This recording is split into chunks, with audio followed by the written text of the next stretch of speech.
La luz inundaba la finca de bodas. Todo era perfecto hasta que el sacerdote hizo la pregunta.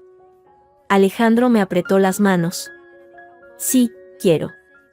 Luego, soltó mis manos y tomó el micrófono. Antes de continuar, un anuncio importante. Miró a su madre, Isabel. Mamá, por todo tu sacrificio, a partir de hoy te daré una pensión anual de 300.000 euros. Para que nunca te falte nada. Un silencio incómodo llenó el aire. Yo, Sara, sentí un vacío en el estómago. Los números giraron en mi cabeza. ¿300.000? Alejandro, ganas 3.900 al mes, ¿cómo? Él intentó sonreír. Ya encontraremos la manera, cariño. Es un compromiso. ¿Un compromiso? Con nuestro dinero, no hemos hablado de esto. Isabel se levantó entonces. Su mirada era tranquila, fría. Todos la miraron. Luego, me miró a mí. Sara, querida, ¿tú qué opinas de esto? Era un desafío. Una línea trazada en la arena. Sentí todas las miradas sobre mí. La de mi familia, confusa. La de la suya, expectante. Alejandro parecía suplicar en silencio. Respiré hondo. La rabia se volvió hielo. Mi voz sonó clara y cortante. Opino que deberíamos cancelar la compra del piso mañana. La hipoteca será imposible. Y olvidemos hablar de guarderías, o de ahorrar para la universidad de nuestros hijos. Hice una pausa, mirándolo fijamente. Con tu sueldo, después de dar 25.000 euros al mes a tu madre, no nos quedará nada. Ni para el pan, ¿eso quieres para nosotros? El estallido fue inmediato. Sara, gritó el padre de Alejandro. ¡Qué vergüenza!, murmuró alguien. Alejandro palideció, como si le hubieran golpeado. Isabel no perdió la sonrisa, pero sus ojos brillaron con algo duro y frío. El sacerdote tosió, nervioso. ¿Continuamos? Pero ya no había ceremonia que valiera. Todo se había roto. Alejandro me tomó del brazo, su voz un susurro áspero. ¿Por qué lo has hecho? ¿Por qué me has humillado así? ¿Yo te he humillado? Le quité la mano de encima. Tú has anunciado nuestra ruina sin consultarme. Delante de todo el mundo. Isabel se acercó, poniendo una mano en el hombro de su hijo. Tranquilo, cariño. Sara aún no entiende lo que es la familia. Luego, me miró. Los números son lo de menos. Lo importante es el corazón. El corazón no paga la hipoteca, Isabel, dije, sin apartar la vista de Alejandro. Ni compra pañales. Ya se arreglará, murmuró él, pero no me miraba a los ojos. Miraba a su madre. Sí, dijo Isabel, con dulzura envenenada. Todo se arregla en familia. Cuando hay amor. La fiesta que siguió fue un suplicio. Los invitados susurraban. Mis amigos me preguntaban con la mirada. Los de su familia me evitaban. Alejandro estaba lejano, atrapado entre su madre y yo. En un momento, su hermana Lucía se me acercó mientras yo intentaba respirar en un rincón. Bebió un sorbo de vino, mirando a Isabel, que reinaba en el centro de la sala. Es fuerte, ¿verdad?, dijo Lucía, sin mirarme. Es una locura, respondí. Ella soltó una risa seca. Con ella, es solo el primer acto. Cuídate, Sara. Y se fue antes de que pudiera preguntar qué quería decir. Más tarde, en la limusina, el silencio era espeso. Alejandro miraba por la ventana. ¿Vas a hablar?, pregunté al fin. ¿Qué quieres que diga? Lo arruinaste todo. Tú prometiste 250.000 euros al año. Sin hablar conmigo, ¿de dónde va a salir ese dinero, Alejandro? Él se frotó la cara. No lo sé. Pero es mi madre. Le debo todo. ¿Y yo, y nuestro futuro, qué me debes a mí? No respondió. Solo miró por la ventana, hacia las luces de Madrid. Sabía, en ese momento, que la batalla no había sido contra una cifra disparatada. Había sido contra algo mucho más poderoso. Y que, en nuestro día de boda, yo acababa de perderla. La noche terminó en el hotel, con las maletas sin deshacer y una cama enorme entre nosotros. Antes de apagar la luz, él murmuró, hacia el techo. Firmé un pagaré. Hace un mes. Es un compromiso legal. El frío que recorrió mi espalda no fue el del aire acondicionado. Todo era real. Legal. Y si no puedes pagarlo, mi voz sonó a un hilo. Tendré que hacerlo, dijo él, y apagó la luz, dejándome en la oscuridad, con el peso de una deuda imposible y la certeza de que mi matrimonio había empezado con una mentira y una firma. Pues tendrás que hacerlo solo, susurré al vacío. Pero era una amenota vacía. Él ya no estaba escuchando. Había cerrado los ojos, quizás soñando con ser el hijo perfecto. Mientras su mujer, a su lado, empezaba a planear cómo sobrevivir. La semana siguiente a la boda fue un infierno silencioso. Nos mudamos a nuestro piso en Chamberí, un sueño convertido en una pesadilla de cajas sin abrir y miradas evitadas. El pagaré de los 300.000 euros anuales colgaba sobre nosotros como una espada. Alejandro se refugiaba en el trabajo, llegando tarde. Yo revisaba nuestras cuentas una y otra vez, desesperada. Con su sueldo y el mío, podríamos pagar la hipoteca, vivir bien, incluso ahorrar. Pero con esa sangría, era imposible. Una tarde, buscando el seguro de la casa, abrí una caja de Alejandro marcada como «Cosas de la universidad». Entre viejos apuntes, encontré un sobre grueso. Dentro, había documentos notariales viejos, amarillentos. Eran del testamento de su padre, Carlos Martínez, fallecido hacía 8 años, cuando Alejandro y yo apenas empezábamos a salir. Siempre supe que Carlos, un empresario textil de éxito, había dejado un patrimonio considerable. Pero Alejandro nunca quiso hablar de detalles. Mamá se ocupa de todo, decía. Yo respeté su dolor. Ahora, con los dedos temblorosos, leía.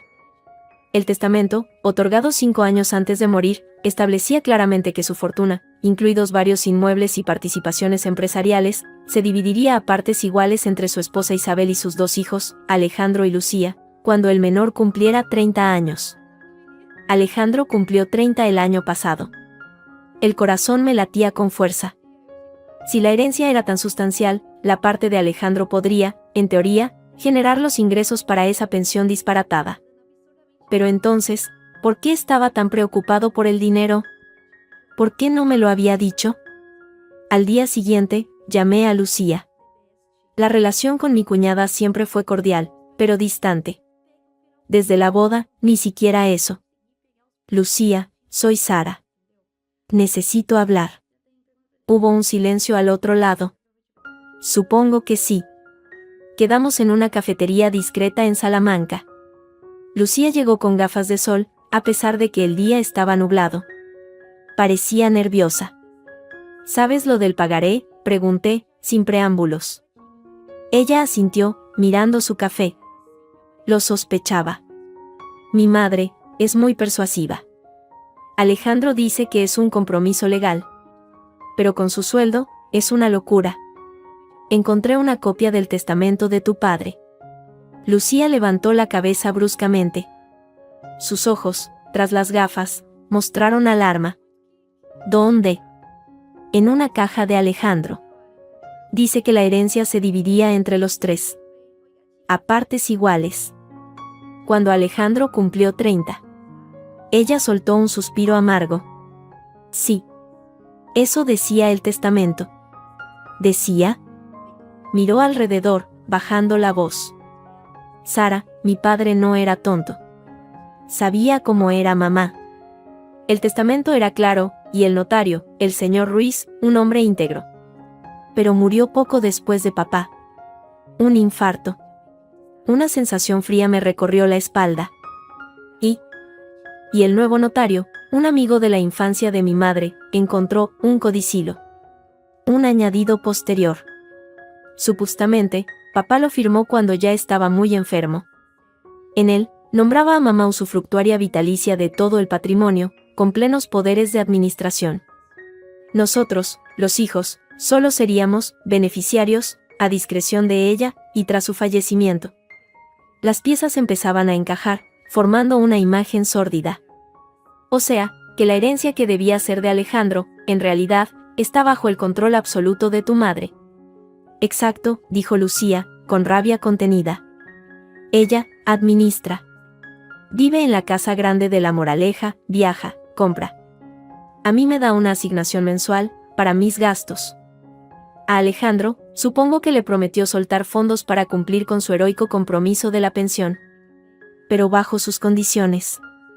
Siempre bajo sus condiciones. Es chantaje emocional y financiero, susurré, horrorizada.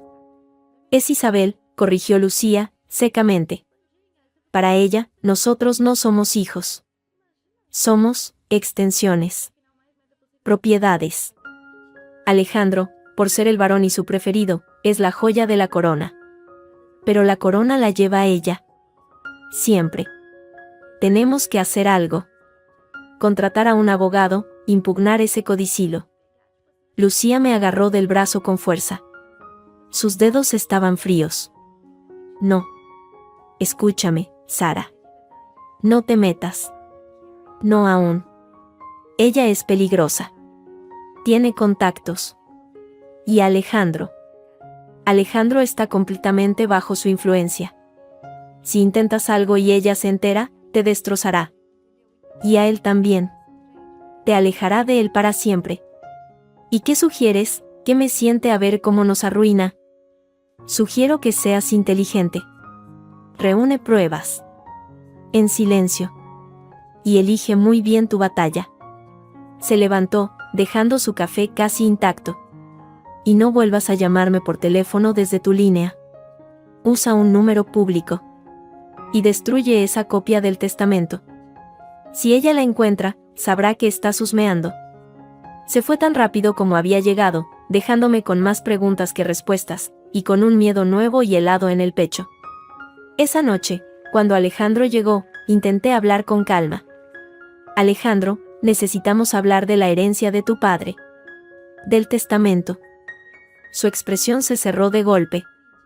¿Qué sabes tú de eso? Sé lo que encontré. Y sé que hay un codicilo que lo cambia todo. Que le da todo el poder a tu madre. Mamá se ocupa de lo mejor para la familia, dijo, mecánicamente, como repitiendo un mantra aprendido. ¿Para la familia, o para ella, no ves que te tiene atado, Alejandro? Con esa pensión imposible, y con la herencia como zanahoria, te tiene controlado. No hables así de ella, y estalló, golpeando la mesa con la mano. Ella es mi madre, y lo ha dado todo por mí. Tú solo quieres el dinero. Como todos. La acusación me dejó sin aire. Que yo quiero el dinero, yo quiero que seamos una pareja. Que tomemos decisiones juntos. No que firmes pagarés que nos hunden para cumplir los caprichos de ella. No es un capricho. Es mi deber. Su voz temblaba, no de rabia, sino de algo que parecía miedo. Miedo a defraudarla. Discutimos hasta altas horas de la madrugada. Fue inútil.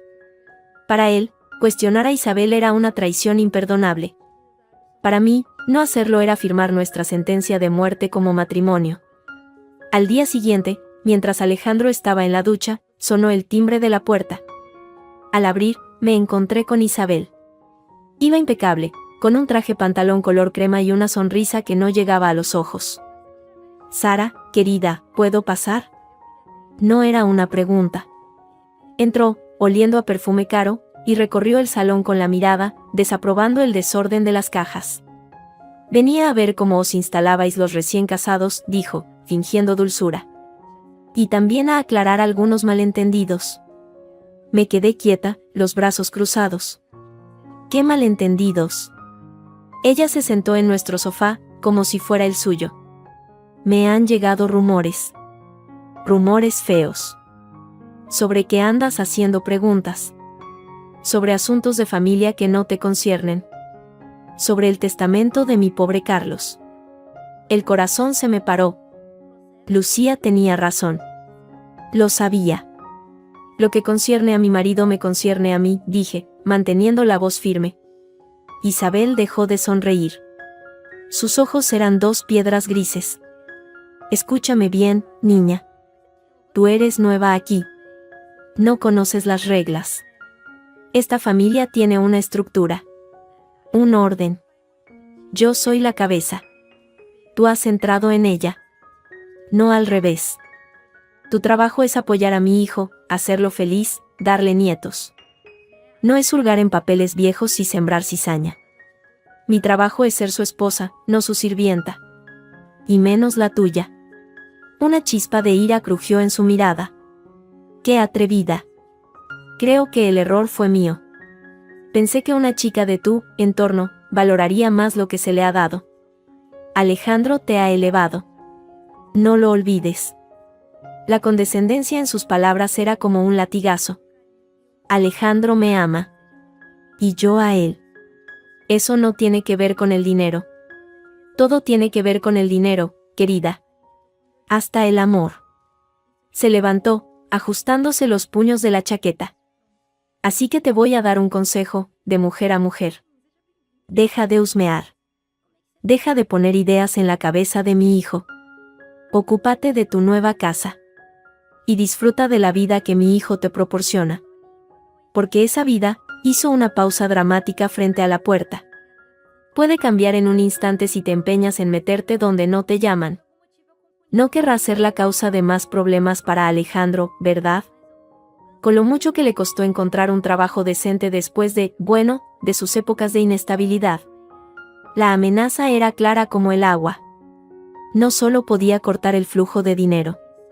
Podía destruir a Alejandro. O al menos, a su carrera. ¿Le contarás lo de nuestra conversación?, pregunté, desafiante. Isabel sonrió, la sonrisa fría y victoriosa de quien tiene todas las cartas. ¿Y qué voy a contarle?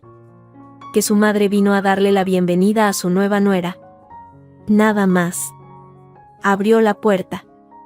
Ah, y felicidades por la boda. Fue un día inolvidable. Se fue, dejando su perfume cargado en el aire y una advertencia que resonaba en mis oídos. No era solo nuestro futuro económico el que estaba en juego. Era mi matrimonio.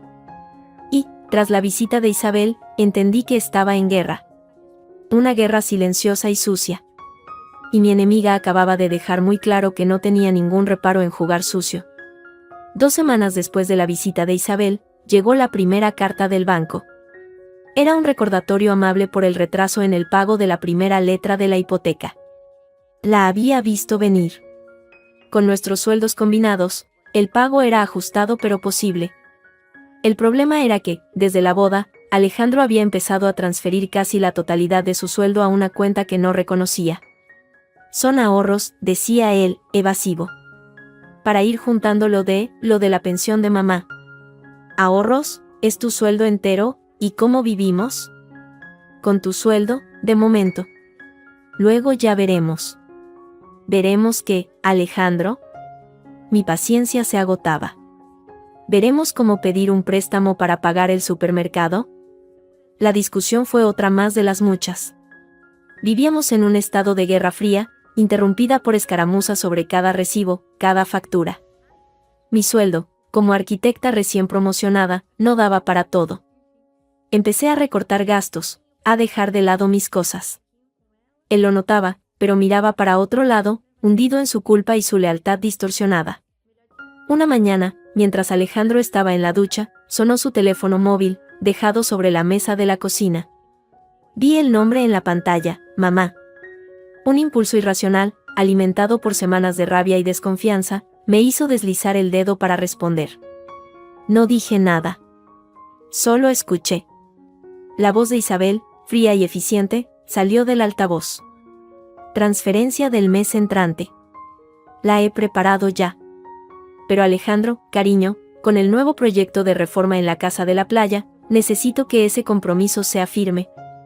El abogado me dice que el pagaré es sólido, pero conviene demostrar solvencia. Quizás podría solicitar un aval sobre el piso.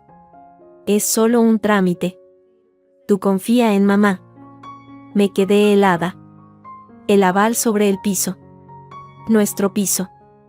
Antes de que pudiera reaccionar, oí a Alejandro salir del baño. Colgué rápido, dejando el teléfono donde estaba, el corazón martilleándome en el pecho. Él entró en la cocina, seco, y cogió el móvil sin mirarme. Era tu madre, dije, con voz que intentaba ser neutral. Ya lo sé, murmuró, revisando la pantalla. Hablaré con ella luego. ¿Para qué quiere un aval sobre el piso? La pregunta salió como un cuchillo. Alejandro se quedó petrificado. Luego, su rostro se tiñó de rojo. ¿Has cogido mi teléfono? ¿Me estás espiando? Respóndeme, Alejandro, ¿un aval? ¿Para qué? Para cumplir con mi palabra, y gritó, golpeando la encimera con el puño. Es mi deber, tú no lo entiendes. Lo que no entiendo es cómo puedes hipotecar nuestro futuro, nuestro techo, por una promesa estúpida hecha para quedar bien delante de tus tíos. Le grité, la rabia de semanas estallando. Ella te está manipulando, te está sacando hasta el último céntimo y ahora quiere la casa. No hables así de ella solo quiere seguridad. Seguridad, Isabel vive en una mansión, ¿qué seguridad necesita que no tenga ya? Me acerqué, desesperada. Alejandro, por favor. Despierta. Ella tiene controlada la herencia de tu padre. Te da migajas y te exige un banquete. Eso no es amor. Es control. Él negó con la cabeza, con los ojos vidriosos. Tú solo ves dinero. No ves el sacrificio, la familia. Mamá tiene sus razones. Quizás el piso a mi nombre podría facilitar las cosas, conseguir un mejor préstamo para su pensión, y luego. ¿A tu nombre? Lo interrumpí, un nuevo escalofrío recorriéndome. El piso está a nombre de los dos. Es nuestro. Él desvió la mirada. Esa evasión lo decía todo. Habría que hablar con el notario, hacer algún cambio, por eficiencia. Ahí lo supe. No era solo el sueldo. Era todo. Iba a dejarme sin nada. Sin casa, sin ahorros, hundida en deudas por una promesa que solo servía para alimentar el ego y el control de su madre. Sal de mi casa, dije, con una calma repentina y mortal. ¿Qué? He dicho que salgas. Ahora. No quiero verte. No hasta que dejes de ser el niño de mamá y empieces a actuar como mi marido. Esta es mi casa también, protestó, pero su voz carecía de fuerza. No. Esta era nuestra casa. Pero tú ya has elegido. Has elegido a Isabel. Así que vete con ella. Le señalé la puerta. Mis manos no temblaban. Solo sentía un vacío enorme, un dolor sordo y frío. Alejandro me miró, parecía un niño perdido. Luego, con los hombros caídos, cogió su abrigo y su teléfono. Necesitas calmarte, Sara. Esto es un despropósito. El único despropósito es tu pagaré, le espeté, antes de que cerrara la puerta. La soledad del piso, una vez que se fue aplastante. Lloré de rabia, de impotencia. Pero solo un rato. Luego, el instinto de supervivencia se impuso. Saqué mi portátil y revisé nuestras cuentas conjuntas. La mayoría estaban casi vacías. Mi cuenta personal, con mis ahorros, seguía intacta, pero no duraría mucho pagando la hipoteca sola. Al día siguiente, decidí actuar. Tenía que entender la magnitud legal del desastre. Recordé a mi amiga Sofía, de la Facultad de Derecho. Ahora era una abogada de familia con cierta reputación. No éramos íntimas, pero siempre hubo respeto. La llamé desde un teléfono público, como me sugirió Lucía. Sofía, soy Sara López. Necesito ayuda. Legal. Y discreción. Quedamos en su despacho, un lugar moderno y minimalista en el centro. Le conté todo. La boda, el pagaré, la herencia, el codicilo sospechoso, la petición del aval. Sofía tomó notas, su expresión seria. Sara, esto es grave. Muy grave. Un pagaré de esa cantidad, con los ingresos declarados de Alejandro, es, en el mejor de los casos, temerario. En el peor, podría ser considerado nulo por lesión, pero es complicado. Lo de la herencia, es más turbio. Hizo una pausa. Pero hay algo más. Como amiga, debo preguntártelo. Como abogada, debo saberlo. ¿Qué sabes de las deudas de Alejandro? ¿Deudas? Me quedé en blanco. No tiene deudas. Tiene un buen trabajo, un sueldo fijo. Sofía negó lentamente con la cabeza. Por lo que me cuentas, tomé la libertad de hacer unas búsquedas preliminares, solo en registros públicos. Alejandro Martínez tiene varias líneas de crédito al consumo abiertas, todas al límite. Y un préstamo personal de unos 20.000 euros, solicitado hace 6 meses. El suelo desapareció bajo mis pies. ¿6 meses? Susurré. Eso era antes de la boda. Mucho antes. Sí. Y hay más. Hay un embargo preventivo registrado sobre su nómina. De hace 3 meses. Por una deuda con una empresa de inversiones. No es muy grande, pero está ahí. Él nunca me dijo nada.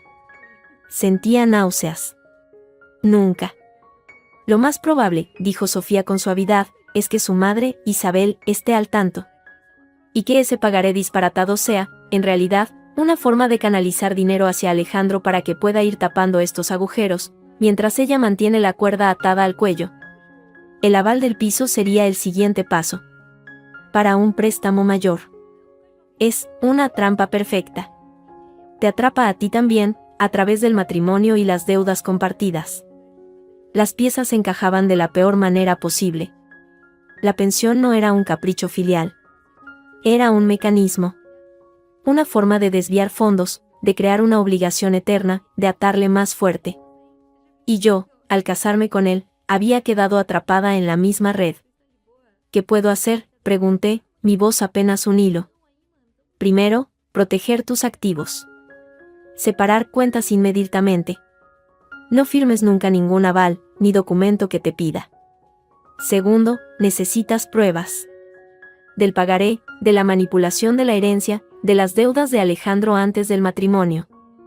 Si hubo ocultación, es un motivo para anulación. Tercero, debes plantearte si quieres continuar con esto. Es una situación muy tóxica, Sara. Salí del despacho de Sofía con la mente en blanco. Caminé sin rumbo por las calles de Madrid. La persona con la que me había casado era un desconocido. Un hombre con deudas secretas, manipulado por su madre, dispuesto a hundirnos a los dos. El teléfono vibró en mi bolsillo. Era un mensaje de Alejandro: tenemos que hablar. Vuelvo a casa esta noche. Por favor. Lo miré. Luego, miré hacia el edificio de mi banco, unas calles más allá. Respiré hondo. Sofía tenía razón. Era hora de proteger lo que me quedaba.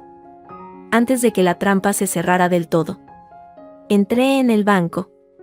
Tenía que cancelar las tarjetas conjuntas, intentar separar mi parte de la hipoteca, mover mis ahorros a un lugar seguro.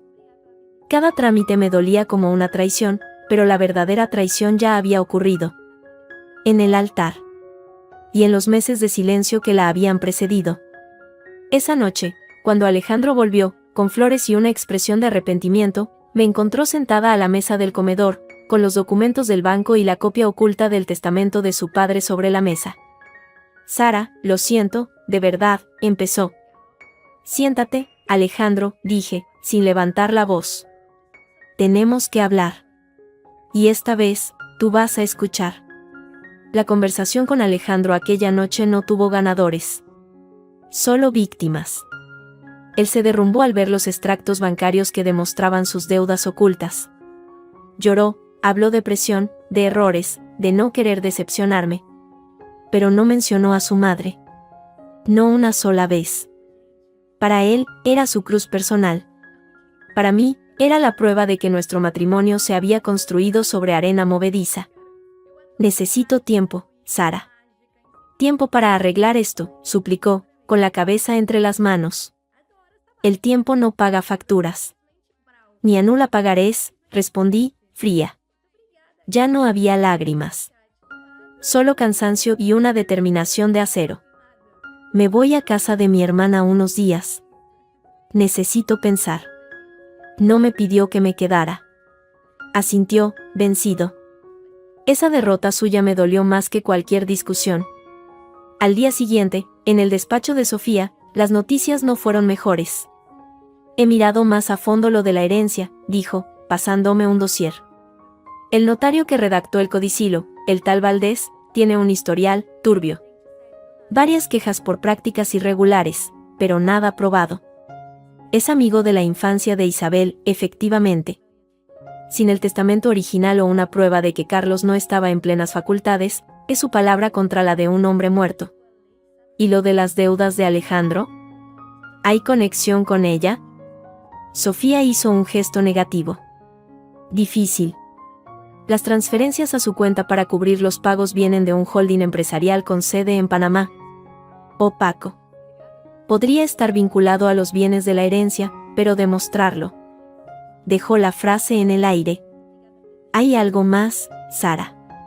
Legalmente, al estar casados en gananciales, sus deudas anteriores al matrimonio no te afectan directamente. Pero ese pagaré, lo firmó después. Eso sí es deuda común. Y con su sueldo, es impagable. Podrían embargar bienes futuros, incluso parte de tu sueldo si se demuestra que vivís juntos y compartís gastos. El nudo en mi estómago se apretó. ¿Mi sueldo? Es una posibilidad. Por eso tu decisión de separarte físicamente es prudente. Crea una distancia. Prudente. Una palabra tan fría para describir el hundimiento de mi vida. Salí de allí con una lista de tareas, iniciar la separación de bienes, cambiar todas mis claves, buscar un contador para revisar mis impuestos. Era como prepararse para un asedio. Fue entonces cuando me llegó un mensaje de Lucía. Corto y críptico, necesitamos vernos. ¿Dónde antes? 18H. Esta vez, Lucía llegó primero. Parecía haber envejecido 10 años. Bebía un café con manos temblorosas. Sin preámbulos, deslizó un sobre marrón sobre la mesa. Es una copia, murmuró, mirando alrededor. La guardaba el antiguo contable de mi padre. Se la dio a mi tío Rafael, el que vive en Ourense. Él me la mandó. Es el testamento original. El que nombraba a Valdés como notario. Firmado y sellado. 5 codicilos. Abrí el sobre con cuidado. Allí estaba. Las mismas cláusulas que recordaba. División a partes iguales. Fechado un año antes de la muerte de Carlos. Firmado por él y por Valdés. Mi corazón dio un vuelco. Esto lo cambia todo. Es la prueba. Es un papel, dijo Lucía, amarga. Contra la palabra de mi madre, de Valdés y de todo el dinero que ella puede usar para comprar testigos. Pero, hay algo más. Bajó aún más la voz. Antes de morir, papá habló conmigo. Estaba débil, pero lúcido. Me dijo, cuida de tu hermano. Isabel no sabe parar. Si algo me pasa, ve a por la caja fuerte del despacho. La combinación es el cumpleaños de Alejandro. ¿Y fuiste? Después del funeral, cuando mamá estaba sedada. En la caja fuerte no había dinero. Había un diario. De mi padre. Y unas cartas. Lo leí todo. Él sabía que ella era así. Controladora. Que podía intentar algo con la herencia. Por eso hizo ese testamento tan claro. Y dejó el diario como prueba de su estado mental. Para invalidar cualquier cosa que apareciera después. Tragó saliva. Yo tenía miedo. Lo escondí. Y cuando apareció el codicilo, no me atreví a sacarlo. Ella ya me había dicho lo que pasaría si intentaba algo. ¿Qué te dijo? Lucía me miró, y por primera vez vi un miedo puro, infantil, en sus ojos. Que me declararía incapaz. Que haría que me encerraran en una clínica. ¿Cómo hizo con mi prima Clara, recuerdas? Todos creyeron que estaba enferma. Nadie la volvió a ver. Un escalofrío me recorrió. Recordaba a Clara, la hija de una prima de Isabel, una chica rebelde que de repente se fue a un sanatorio suizo. Mamá tiene contactos. Con médicos, con jueces. Con gente que hace favores. Por eso me diste el testamento ahora, entendí. Porque estoy fuera de su círculo. Porque puedo hacer el ruido que tú no te atreves. Puedes intentarlo, corrigió ella. Pero ten cuidado, Sara. Es más peligrosa de lo que crees. Guardé el testamento como si fuera oro. Era un arma. La única que tenía. 2 días después, recibí una llamada de mi suegra. Su voz era dulce como la miel envenenada. Sara, cariño. He sabido que estás pasando unos días con tu hermana. Me parece muy bien. El espacio a veces es necesario. Hizo una pausa calculada. Lucía me ha dicho que os visteis para tomar un café. Me alegra que os llevéis bien. Ella es tan impresionable. A veces dice cosas sin pensar. Tonterías de papeles viejos. Ya sabes. El mensaje era claro, sabía que nos habíamos visto. Y sabía de que habíamos hablado. Lucía me había traicionado. O la habían forzado a hacerlo. Solo hablamos de familia, Isabel, respondí, manteniendo la voz neutra. Mejor. La familia debe estar unida. No como esos rumores tan feos que corren. Dejó la frase en el aire. ¿Qué rumores? Oh, cosas sin importancia. De que tu descontento con mi hijo viene de antes. De que quizás tenías otras expectativas al casarte. Dinero, posición. Ya sabes, la gente es mala. Pero yo sé que tú solo quieres lo mejor para Alejandro. Como todas nosotras. Cortó. Minutos después, mi hermana me enseñó su móvil. En un grupo de WhatsApp de antiguas compañeras de la universidad, corría como la pólvora un mensaje anónimo: pobre Alejandro Martínez, recién casado y ya con problemas. Parece que la Sara esta solo quería el apellido y la cuenta bancaria. Menos mal que la suegra está para poner orden. Fue la gota que colmó el vaso. No solo atacaba mi reputación, sino que usaba a Lucía y envenenaba mi entorno. La guerra había escalado. Y yo no podía quedarme en casa de mi hermana, escondida, mientras me disparaban. Volví al piso esa misma tarde.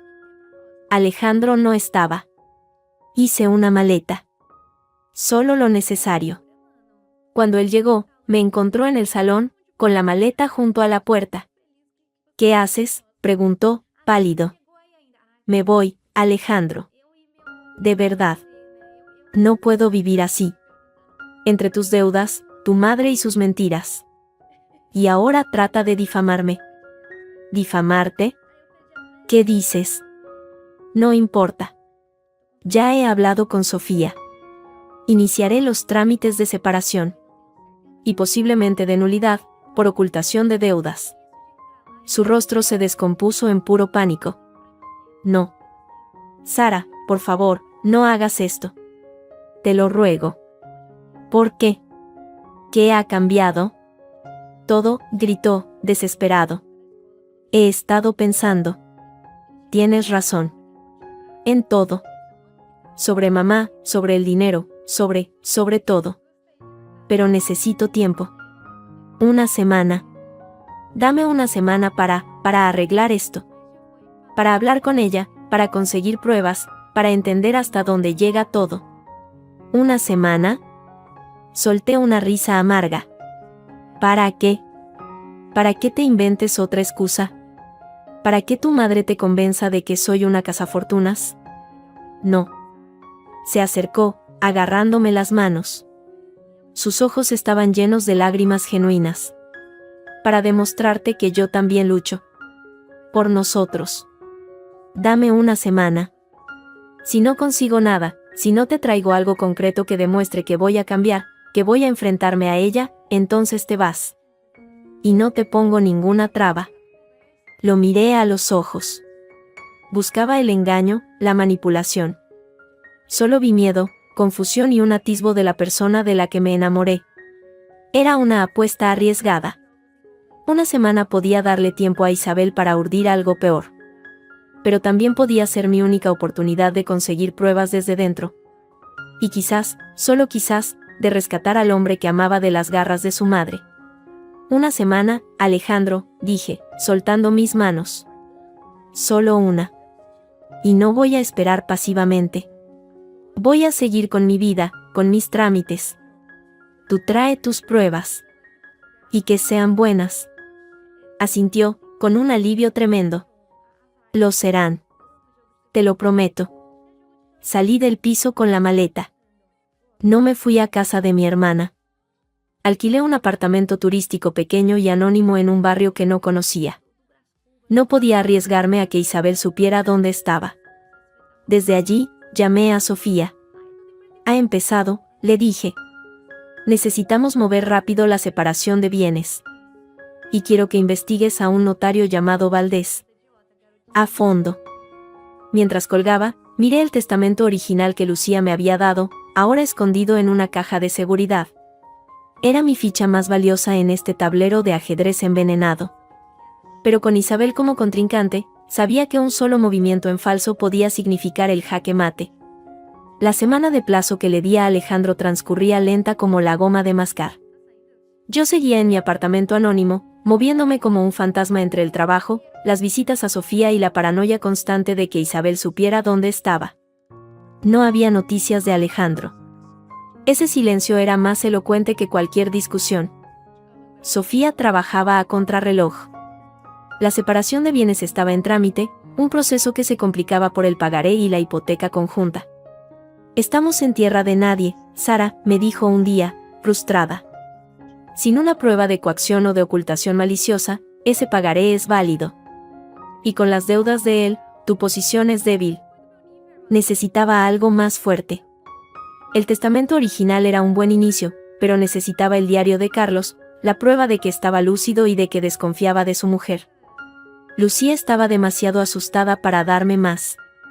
Recordé entonces la única pista que ella misma me había dado, su tío Rafael, el que vivía en Ourense y le había pasado el testamento. Encontrar a Rafael Martínez no fue difícil. Era un hombre mayor, retirado, con una voz ronca por el tabaco. Cuando le mencioné mi nombre al teléfono, hubo un largo silencio. Así que eres la mujer de Alejandro, dijo al fin, sin amabilidad pero sin hostilidad. Lucía me dijo que podrías llamar. Necesito entender qué pasó, don Rafael. Por mi seguridad. Y por la de Alejandro. Otro silencio. Mi hermano Carlos era un buen hombre. Un tonto en negocios, a veces, pero de buen corazón.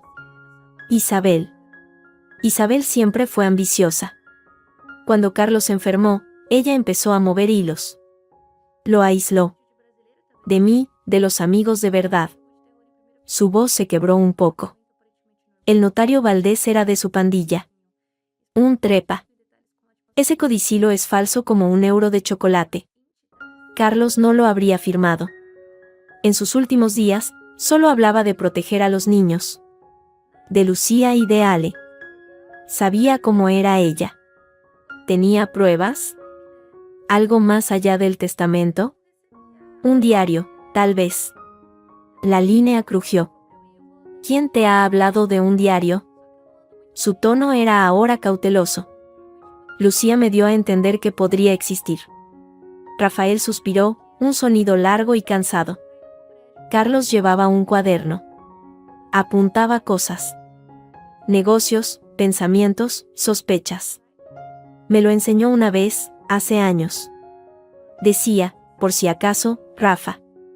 Para que se sepa la verdad. Después de morir, desapareció. Isabel lo negó todo.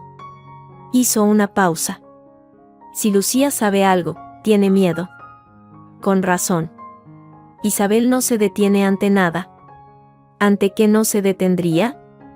Pregunté, conteniendo el aliento. Carlos no se cayó por las escaleras del club náutico, dijo Rafael, con una voz tan baja que casi no la oí. Eso dijo la autopsia. Contusión fortuita. Pero el camarero que lo encontró, un chico joven, se fue del país a la semana. Con dinero fresco, según dicen.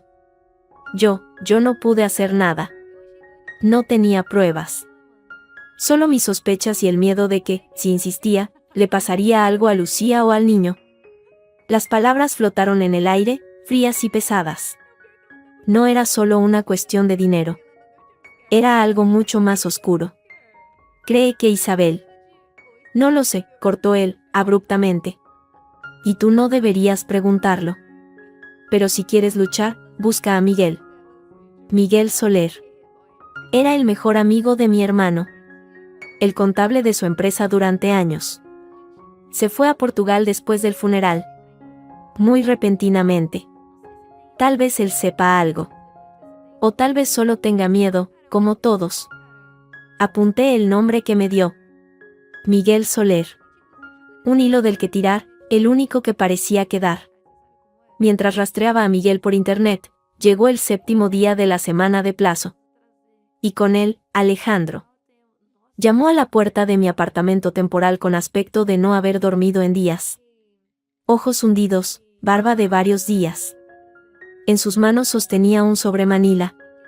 Entra, dije, sin emoción. No se sentó. Se quedó de pie en medio de la habitación minimalista, como un extraño. He hablado con ella, comenzó, su voz ronca. Con mi madre. Y le he dicho que no puedo cumplir con el pagaré. Que nos está arruinando. Que necesitamos revisarlo. Parecía que cada palabra le costaba un esfuerzo físico. ¿Su respuesta? Alejandro cerró los ojos un segundo. Me recordó todo lo que ha hecho por mí. Que sin ella, no tendría mi trabajo. Que mi deuda con el banco, la que tú encontraste, ella la pagó en su momento. Que le debo mi estabilidad. Mi vida. Abrió los ojos, y vi un dolor profundo, auténtico. Y luego me enseñó esto. Del sobre, sacó varias fotos. Eran imágenes mías, entrando y saliendo del edificio donde Sofía tenía su despacho. Otra era de Lucía y yo en la cafetería. Otra, de mí hablando con Rafael por teléfono frente a la ventana de mi apartamento, captada claramente con un teleobjetivo. Me invadió un mareo de violación y rabia. ¿Me está vigilando? Te está vigilando, corrigió él, con amargura. Y me dijo que si persistía en mi rebeldía, o si tú seguías con tu campaña de desprestigio contra la familia, estas fotos podrían acompañarse de otras. ¿Otras qué?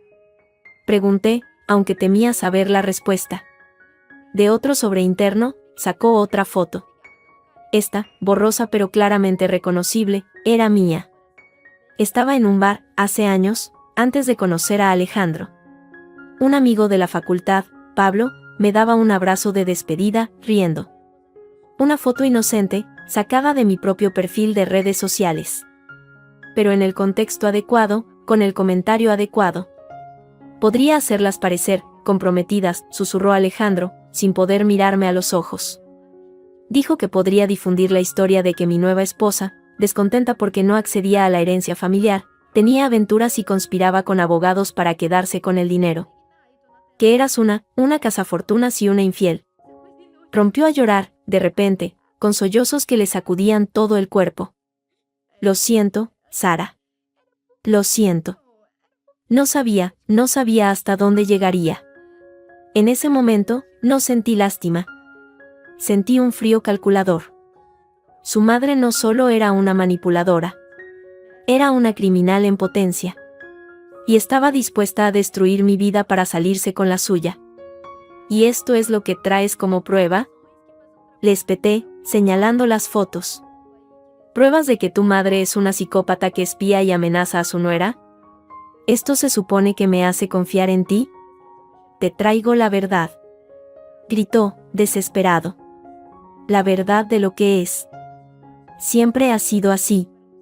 Con mi padre, con Lucía, conmigo, pero yo no quería verlo. ¿Por qué sin ella? ¿Quién soy yo?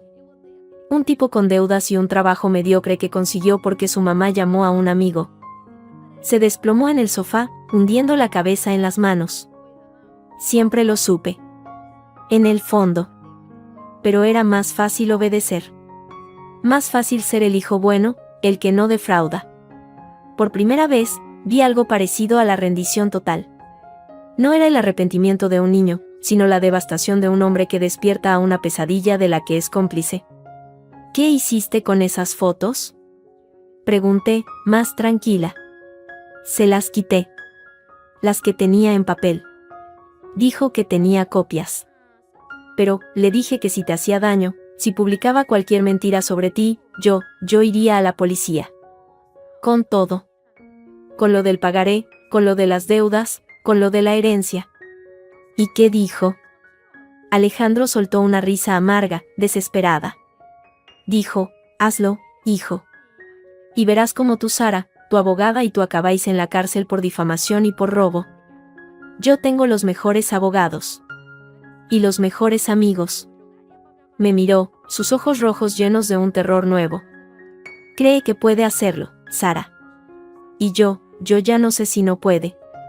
Me acerqué y cogí las fotos de la mesa. Las de la vigilancia y la falsa infidelidad.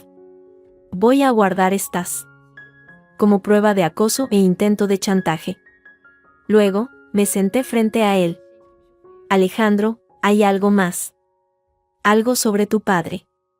Le conté lo que me había dicho Rafael. Sus sospechas sobre la muerte de Carlos.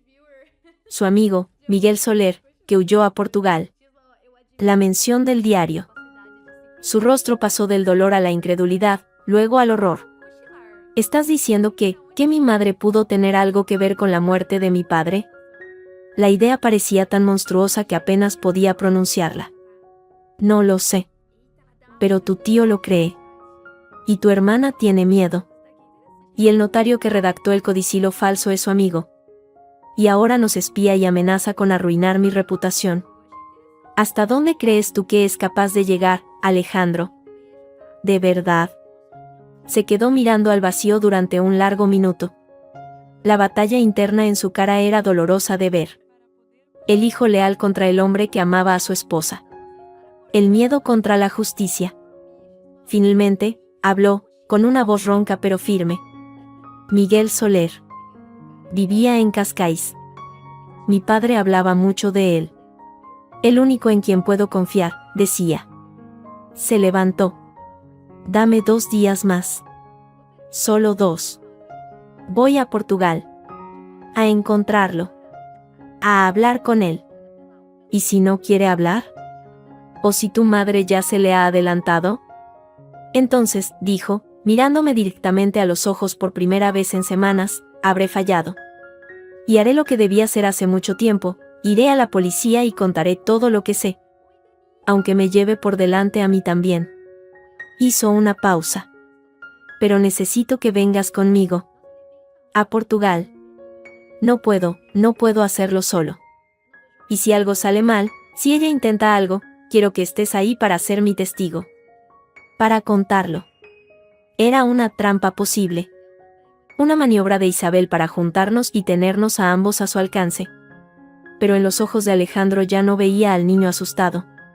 Veía a un hombre asustado, sí, pero determinado. Era un riesgo enorme.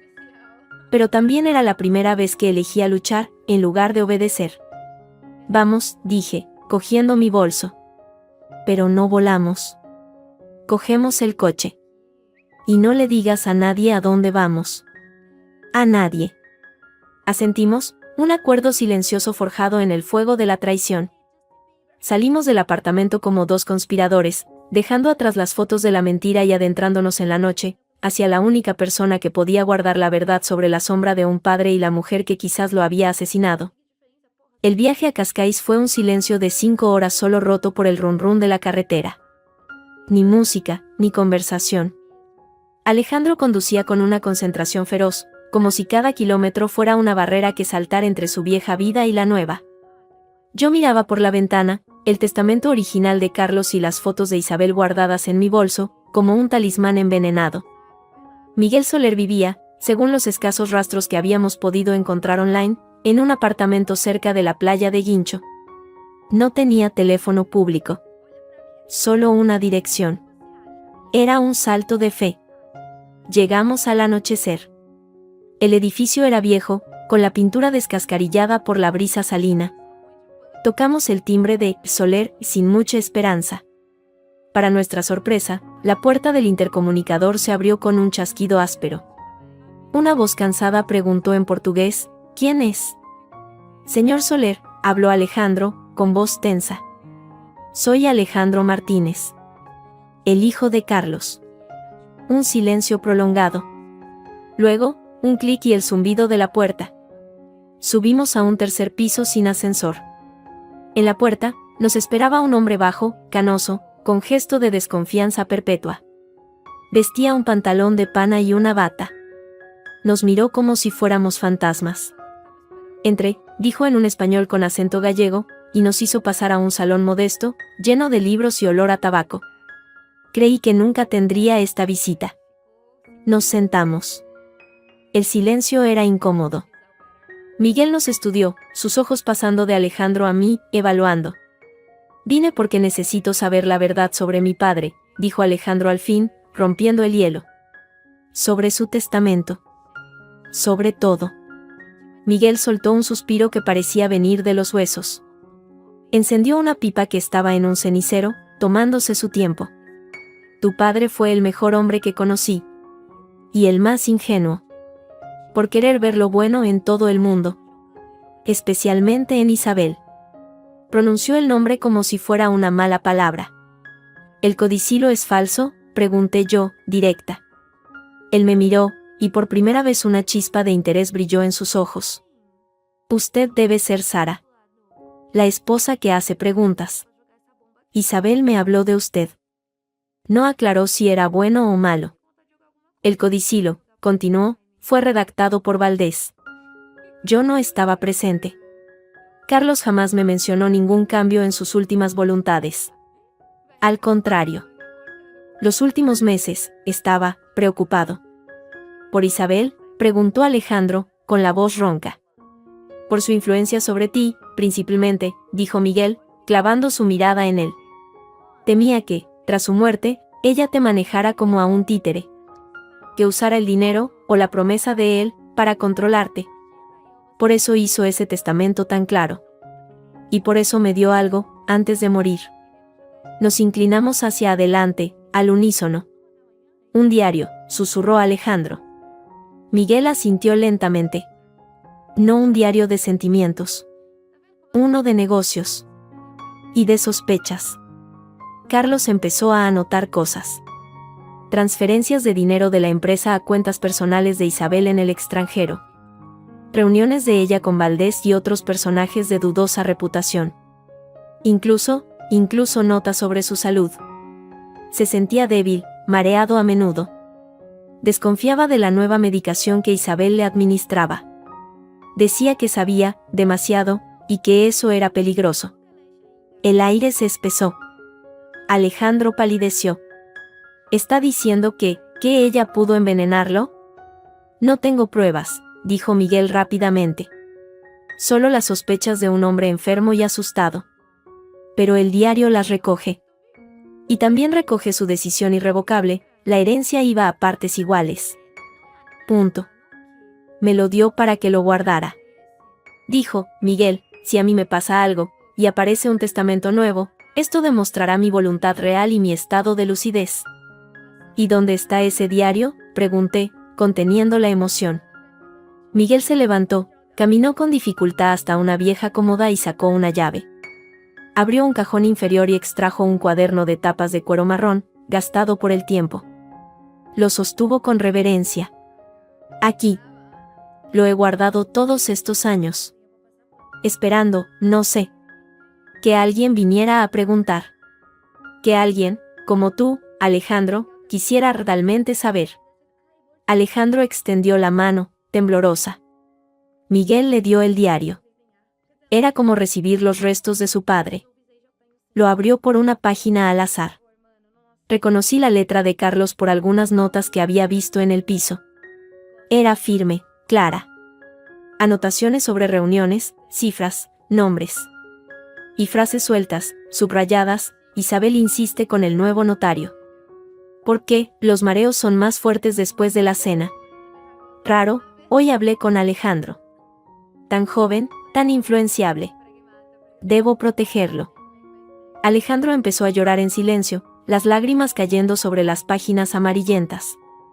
Es la prueba, dije, con un nudo en la garganta. Con esto y el testamento original, podemos impugnar el codicilo. Y quizás. No será fácil, nos cortó Miguel, con realismo. Isabel es poderosa. Valdás tiene amigos. Esto, señaló el diario, es la palabra de un hombre muerto contra la de ellos. Pero es un comienzo. Un buen comienzo. ¿Por qué se fue, Miguel?, pregunté. ¿Por qué huyó a Portugal? El hombre esbozó una sonrisa triste. Porque después del funeral, recibí una visita. De 2 hombres, persuasivos. Me dijeron que mi conocimiento de las cuentas de la empresa podría ser peligroso para mi salud. Que debería disfrutar de un retiro tranquilo, lejos. Y me dieron un sobre con dinero. Un dinero que no toqué. Lo guardé, por si acaso. Y me marché al día siguiente. El miedo, señora, es un gran motivador. Entendí entonces el precio de la verdad. Para Carlos, fue su vida. Para Miguel, su exilio. Y para nosotros, aún estaba por verse. Alejandro cerró el diario, abrazándolo contra su pecho. Gracias, fue todo lo que pudo decir. No me des las gracias, dijo Miguel. Úsalo bien. Y cuidado. Si ella se entera de que tienen esto, no se detendrá ante nada. Salimos de allí con el diario y una sensación de vértigo. Teníamos un arma. Pero también una diana más grande en la espalda. El viaje de vuelta fue diferente. Alejandro hablaba. De su padre, de los recuerdos, de la rabia que sentía hacia sí mismo por haber estado ciego. Ella siempre decía que papá estaba confuso al final. Que no sabía lo que hacía. Y yo le creí. Porque era más fácil. Su mano agarraba el volante con fuerza. Nunca le pediré perdón por eso, Sara. Pero voy a enmendarlo. Voy a pararle los pies. Por primera vez, creí que hablaba en serio. No por mí, sino por su padre. Por la justicia. Era un motivo más sólido. Al cruzar la frontera de vuelta a España, mi teléfono vibró. Era un mensaje de un número desconocido, disfrutando del paseo. La familia debe estar unida. Vuelvan a casa. Tenemos mucho que hablar. Y Isabel lo sabía. Sabía que habíamos estado allí. Tal vez había puesto a alguien a vigilar a Miguel, o había rastreado el teléfono o el coche de Alejandro. No importaba. La advertencia era clara. Es ella, dije, mostrándole el mensaje a Alejandro. Su mandíbula se tensó. Que espere. En lugar de dirigirse a Madrid, tomó una salida hacia Salamanca. No vamos a casa. Vamos a ver a Sofía. Ahora. Con todo esto. Llegamos al despacho de Sofía a altas horas de la madrugada. La habíamos llamado desde la carretera. Nos esperaba con café fuerte y ojos alerta. Extendimos las pruebas sobre su mesa, el testamento original, el diario, las fotos de Isabel, el mensaje de amenaza. Sofía pasó horas revisando el diario, sus ojos se iban agrandando. Esto es increíble.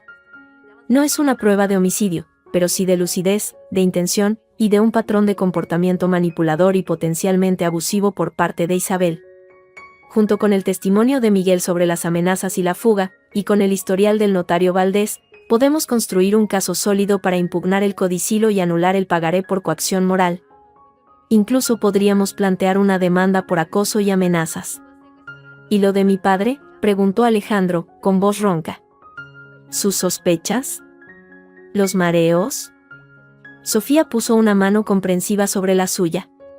Eso es más complicado. Sin una prueba forense, sin una exhumación y una nueva autopsia, es casi imposible. Pero podemos usar la sospecha, el patrón, para presionar. Para mostrar el perfil de Isabel ante un juez. Hágalo, dijo Alejandro, con una firmeza nueva. Todo. Quiero quitarle todo lo que le robó a mi padre. A Lucía. A mí. Fue en ese momento, viéndolo decidido, cuando supe que la balanza se había inclinado. Ya no era el niño asustado. Era un aliado. Frágil, lleno de culpa, pero un aliado al fin. Sofía empezó a redactar la demanda esa misma noche. Nosotros nos fuimos a un hotel barato, a esperar. El diario de Carlos estaba bajo llave en la caja fuerte de Sofía. Pero la sensación de amenaza no desaparecía. A la mañana siguiente, mi teléfono volvió a sonar. Esta vez era mi hermana, su voz alterada. Sara, ¿qué está pasando? Ha salido un artículo horrible en una de esas revistas del corazón. Habla de ti. Dicen que eres una cazafortunas, que te casaste con Alejandro por dinero, que tienes un amante y que estás conspirando con una abogada para quedarte con la herencia de la familia. Y tienen fotos. Esas fotos tuyas con tu amigo, y otras de ti entrando en el despacho de Sofía, con un titular que pone, La viuda negra y su cómplice. El ataque había comenzado. Isabel no iba a esperar a que actuáramos. Iba a destruirnos públicamente primero. Colgué, con el corazón en un puño. Miré a Alejandro. Ha empezado. Ha publicado su versión. Él asintió, con el rostro grave. Sacó su propio teléfono. En su pantalla, un mensaje de Isabel, veo que no hacéis caso a las advertencias. Una pena. Las guerras se pueden ganar de muchas maneras, hijo. Yo siempre gano. Devuélveme lo que es mío, el diario, y retira esa demanda, y quizás pueda detener esta lluvia sobre la reputación de tu esposa. Tienes 24 horas. Era un ultimátum. Y una confesión indirecta de que le importaba el diario. Era nuestra prueba más valiosa. Alejandro me miró. En sus ojos ya no había duda. Solo una determinación fría y enfadada. Tomó mi mano. Su piel estaba caliente, firme. No tenemos 24 horas, dijo. Tenemos que movernos ahora. Más rápido que ella. ¿Qué vas a hacer?, pregunté. Lo que debía hacer hace años, respondió, y marcó un número en su teléfono. No era el de su madre. Era el de un periodista de investigación de un diario serio, un antiguo compañero de la universidad al que le debía un favor. Jorge. Soy Alejandro Martínez. Tengo una historia. Una de las buenas. De herencias manipuladas, chantajes y una viuda que quizás hizo algo más que llorar a su marido. ¿Te interesa? Mientras hablaba, supe que la guerra había entrado en una nueva fase. Ya no era una pelea familiar sucia. Era una batalla pública. Y acabábamos de dejar de escondernos. El artículo de Jorge salió a las 7 de la mañana en la edición digital del periódico. No estaba en la sección de corazón. Estaba en actualidad, con un título sobrio, herencias, chantaje y una sombra sobre el testamento, la batalla legal de la familia Martínez. No mencionaba a Sara como cazafortunas. Hablaba de un codicilo cuestionable, de un notario con denuncias previas, de un diario póstumo que contradecía la versión oficial y de presiones a testigos. Citaba fuentes anónimas, del círculo familiar. No nombraba a Isabel directamente, pero la describía con tanto detalle que era inconfundible. El efecto fue inmediato. Mi teléfono empezó a sonar. Amigos, compañeros de trabajo, incluso algún cliente. La mayoría, apoyándome. La historia de la revista del corazón perdía credibilidad frente a un artículo serio, con tono de investigación. Isabel había subestimado a su hijo. No contaba con que usaría sus pocos contactos decentes para contraatacar. Nos citaron en los juzgados a primera hora. Era la audiencia preliminar para la solicitud de medidas cautelares, congelar los bienes de la herencia en disputa y suspender los efectos del pagaré hasta que se resolviera el fondo del asunto. Sofía iba cargada de dacias. Alejandro, con el diario de su padre bajo el brazo como si fuera un escudo. Yo iba a su lado, sintiendo cómo nos miraban. La noticia ya corría por los pasillos. Isabel llegó con su abogado, un tipo caro y altivo llamado Cortés. Iba impecable, de negro, con una expresión de desprecio sereno. Pero vi el tic nervioso en su párpado. No esperaba esto. Esperaba que nos arrastráramos, suplicáramos. El juez, una mujer joven de gesto cansado, revisó los escritos. Sofía expuso el caso con claridad quirúrgica, testamento original versus codicilo de dudosa procedencia, diario que demostraba la lucidez y los temores del testador, pagaré firmado bajo presión moral y desproporcionado con los ingresos, y un patrón de conducta, las fotos, el mensaje, que evidenciaba acoso para disuadir la acción legal. Cortés desestimó todo. Fantasías de una nuera despechada y de un hijo influenciable. El codicilo es perfectamente válido. El diario es la rabieta de un enfermo. El pagaré es un acto de amor filial. Fue entonces cuando Sofía jugó su as. Señoría, solicitamos la comparecencia como testigo de Miguel Soler, antiguo contable y amigo personal del fallecido, actualmente residente en Portugal. Ha declarado ya ante notario su disposición a declarar sobre las presiones que recibió para abandonar el país tras la muerte de Carlos, y sobre la voluntad expresa de éste acerca de su herencia. Isabel palideció. Realmente palideció. No contaba con que Miguel hubiera hablado. Que hubiera tenido el valor. El juez accedió a la testifical, citó a Miguel para la semana siguiente y, acto seguido, dictó las medidas cautelares. Hay indicios más que suficientes de fumus boni iuris. Se decreta la inmediata suspensión de los efectos del pagaré firmado por de Alejandro Martínez a favor de doña Isabel Martínez. Y, como medida cautelar, se congelan los activos de la herencia de Carlos Martínez referidos en el testamento original, prohibiendo cualquier enajenación o gravamen sobre los mismos hasta resolución del pleito. La administración provisional de dichos bienes recaerá en un depositario nombrado por el tribunal. Fue un terremoto. Congelar los bienes significaba que Isabel no podía vender, ni hipotecar, ni tocar el dinero. Estaba estrangulada financieramente. Y el pagaré, suspendido. Alejandro me cogió la mano bajo la mesa, con fuerza. Isabel se levantó, recta como un mástil, pero vi el pánico en sus ojos. Su mundo, el castillo de control que había construido, crujía. Cortés intentó protestar, pero el juez le cortó con un gesto seco. Salimos de la sala. En el pasillo, ella nos alcanzó. Había dejado caer la máscara de serenidad. Su rostro era una máscara de furia contenida. «Qué bonito espectáculo habéis montado», escupió, olvidándose de cualquier elegancia. «Mentiras, traiciones. ¿Estás contento, Alejandro? ¿Destrozando a tu madre por esa mujer?» Alejandro se interpuso entre las dos. Por primera vez, no bajó la mirada. Se acabó, mamá. Se acabó el chantaje, el control, las mentiras. Lo de mi padre. Lo de Lucía. Lo nuestro. Se acabó. Isabel soltó una risa corta, desquiciada.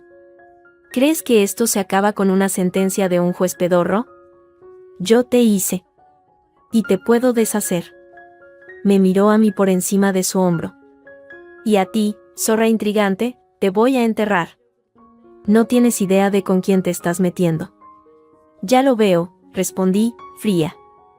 Con una estafadora a la que se le ha acabado el chollo. Los abogados de verdad cuestan mucho, Isabel. ¿Tendrás para pagarlos ahora que no puedes tocar el dinero de Carlos? Su boca se abrió, pero no salió sonido. El golpe había llegado. Dio media vuelta y se marchó, taconeando con furia, seguida por un Cortés que parecía mucho menos seguro que al entrar. La victoria fue agridulce. En el coche, Alejandro estaba eufórico y destrozado a la vez. Lo hemos hecho. Le hemos plantado cara. Luego, con la cabeza contra el volante, Dios, he llamado estafadora a mi madre. Lo es, dije, sin suavizar la verdad. Pero puse una mano en su hombro. Fue un gesto instintivo. De alianza, de complicidad. Él la cubrió con la suya. La tregua duró poco. A la tarde, mientras estábamos en casa de Sofía repasando los siguientes pasos, llegó Lucía, deshecha. Traía el teléfono en la mano, temblando. Ha vuelto a hacerlo. Pero esta vez es más sucio. En la pantalla, un nuevo artículo, esta vez en un tabloide digital. El titular era brutal: la nuera mentirosa, Sara López ocultó un aborto anterior a su matrimonio. El artículo especulaba, con datos falsos pero verosímiles, sobre un supuesto embarazo de una relación anterior que yo habría interrumpido, sugiriendo que era incapaz de dar herederos, y que me había casado con Alejandro por despecho y codicia. Utilizaban datos reales mezclados, el nombre de mi ex, la fecha aproximada de nuestra ruptura. Alguien le había dado información. Alguien muy cercano. ¿De dónde ha sacado esto?, pregunté, sintiendo como la vergüenza y la rabia me quemaban por dentro. Era íntimo. Era cruel. Era bajo incluso para ella. Ha llamado a tu ex, dijo Lucía, llorando. Le ofreció dinero. Él no quiso hablar, pero habló su actual mujer. Una bruja celosa. Ella le dio los datos a la periodista, a cambio de que no mencionaran su nombre. Lo siento, Sara, lo siento, yo escuché la conversación. Mamá la tuvo en su estudio. Estaba tan orgullosa de su jugada. Alejandro estaba lívido. ¿Cómo puedes saberlo tú? Lucía nos miró, y en sus ojos solo había determinación y miedo. Porque esta mañana, después del juzgado, fui a su casa a recoger mis cosas. Quería irme, de verdad. Pero escuché. Y grabé. Sacó su móvil, con manos temblorosas. Tengo la conversación. Está hablando con la periodista, dándole los datos, riéndose. Diciendo, hay que mostrar su verdadero carácter, de madre no tiene nada. Lo pulsó. La voz clara, fría y llena de odio de Isabel llenó la habitación. Sí, ese es el nombre del exnovio. Él no coopera, pero la mujer con la que está ahora es más accesible. Asegúrense de mencionar que fue un aborto, no un accidente. Que ella eligió. Eso es importante. La gente lo entiende. Una mujer que elige no ser madre no es de fiar, ¿verdad? El silencio que siguió fue absoluto. Sofía rompió primero. Es la prueba definitiva de acoso, difamación y intención maliciosa. Con esto, más las pruebas financieras, no solo perdona el pleito. Puede haber consecuencias penales para ella. Alejandro no dijo nada. Se levantó, cogió su abrigo. ¿A dónde vas?, pregunté, alarmada. A cerrar esto. De una vez por todas. No vayas solo. Está desesperada. No sabes lo que puede hacer. Lo sé, dijo, y su voz era peligrosamente tranquila. Por fin, lo sé. Pero tengo que hacerlo. Es mi madre. Y mi responsabilidad. Le pedí a Sofía que llamara a un par de colegas, abogados penalistas, para valorar la demanda por difamación y coacciones. Lucía y yo nos quedamos en el despacho, escuchando una y otra vez la grabación, cada vez más asqueadas pero también más fuertes. Isabel se había pasado de la raya. Había usado lo más íntimo, lo más doloroso, y había dejado una huella digital en forma de archivo de audio. Una hora más tarde, Alejandro no respondía al teléfono. Empezaba a asustarme de verdad. Sofía sugirió ir a comisaría, presentar la grabación y denunciar su desaparición. Estábamos recogiendo las cosas cuando él volvió a entrar en el despacho. Parecía años mayor. Traía otro sobre. Esta vez, de su madre. Se lo entregó a Sofía. Para que lo añada a las pruebas. Eran extractos bancarios. De las cuentas de Isabel de los últimos 5 años. Mostraban transferencias millonarias a cuentas en el extranjero, gastos desorbitados en joyas, viajes, un piso en París que ninguno de nosotros conocía. Y, de manera crucial, pagos regulares a la consulta de un médico, el mismo que atendió a Carlos en sus últimos meses. Pagos muy por encima de lo normal. Y otro, a un forense privado, fechado una semana después de la muerte de Carlos. ¿Dónde has conseguido esto?, susurró Sofía, impresionada. Fui a verla, dijo Alejandro, con voz plana. Le di un ultimátum. Le dije que tenía la grabación de Lucía. Y que si no me daba acceso completo a todas sus cuentas, a todo, no solo iría a la policía, sino que iría a ese periódico y les contaría que ella planeó falsificar el testamento y que puede saber algo de la muerte de mi padre. Hizo una pausa, tragando saliva. Entró en cólera. Me gritó. Me dijo de todo. Pero al final, cedió.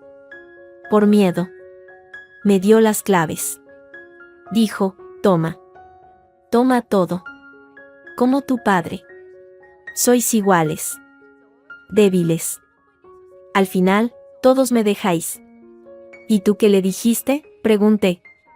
La miró, y por primera vez vi algo parecido a la paz en sus ojos, una paz terrible y triste.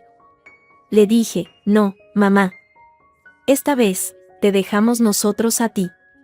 La jugada de Isabel se había vuelto en su contra de la manera más absoluta. No solo perdía el control del dinero. Perdía a su hijo.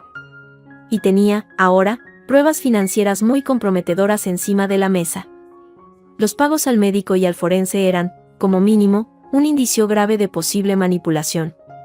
Sofía trabajó toda la noche. Al día siguiente, presentamos una ampliación de la demanda, con la grabación de Lucía y los nuevos extractos bancarios. La juez, ante la gravedad de los nuevos indicios, decretó el embargo preventivo de las cuentas personales de Isabel y citó a declarar al médico y al forense.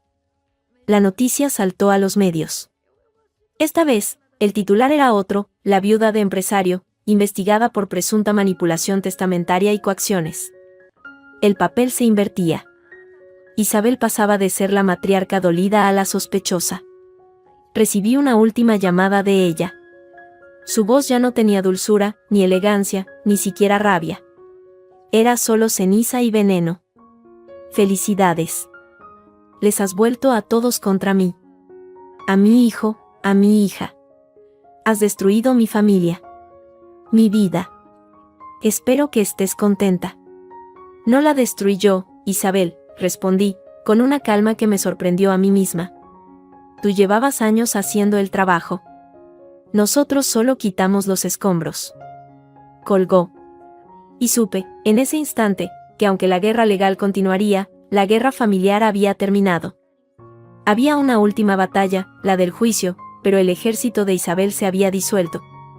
Su general, Alejandro, había desertado.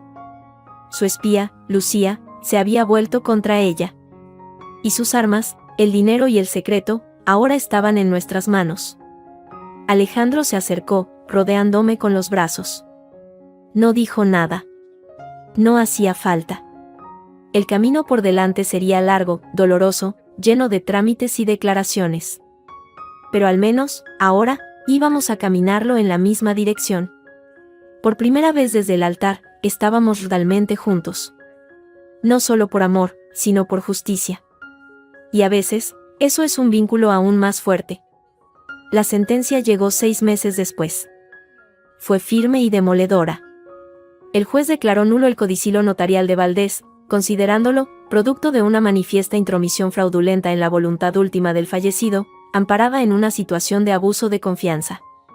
Ordenaba la partición de la herencia de Carlos Martínez conforme al testamento original, 1/3 para Isabel en usufructo vitalicio sobre su vivienda habitual, y el resto, en plena propiedad, a partes iguales para Alejandro y Lucía.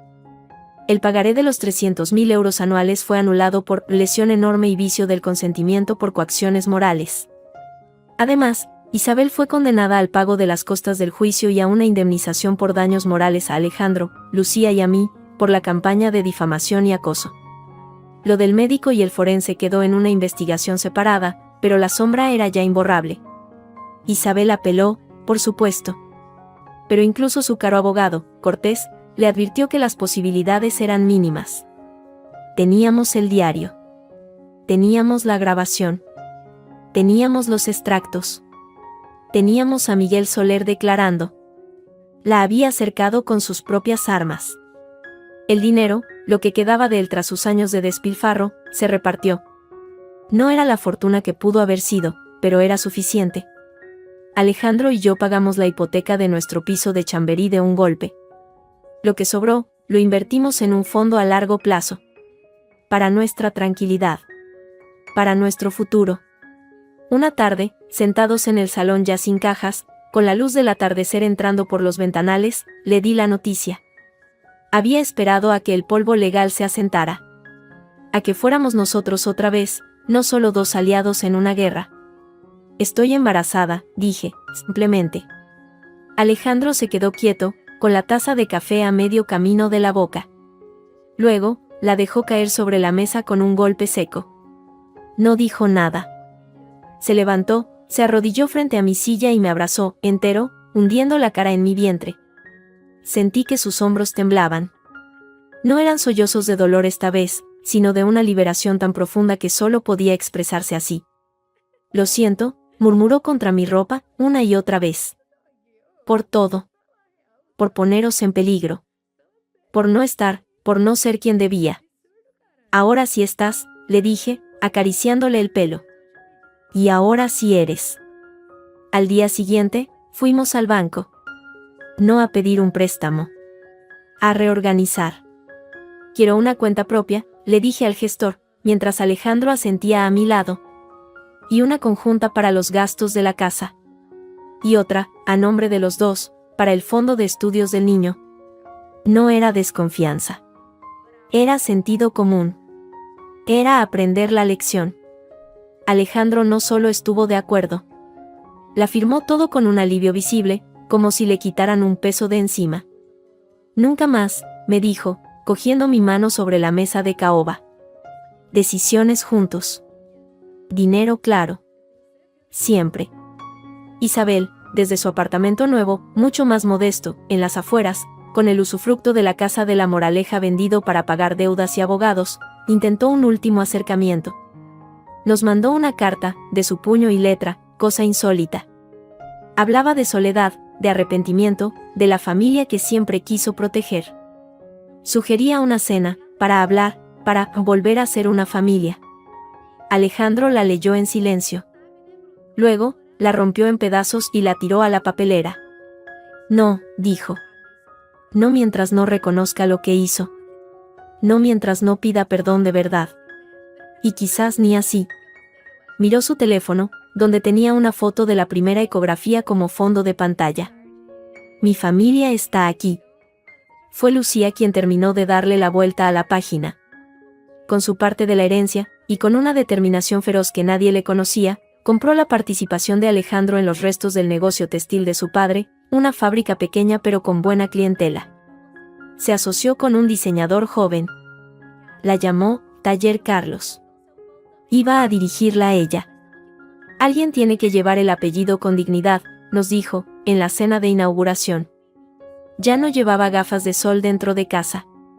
Ya no temblaba. Pasaron los meses. Mi barriga creció.